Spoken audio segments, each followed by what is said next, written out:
At the Florida Capitol, we now have an idea of how lawmakers want to spend taxpayer money over the next year.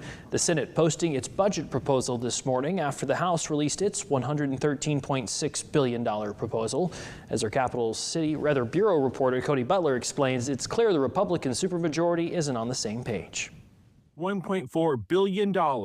That's the difference between the House and Senate budget proposals for the upcoming year. Not only don't Republicans agree on how to spend the money, they couldn't agree on when they are going to release their proposals. The Senate held off for more than a week to release its $115 billion plan, waiting to do it with the House, which is tradition. The House released its $113.6 billion plan without the Senate late Thursday. The chambers are prioritizing health, education, and transportation at different levels. The biggest differences are Medicaid and infrastructure projects across the state. Now the proposals are out, the big question is, will the budget pass so the hanky can drop on this session on day 60?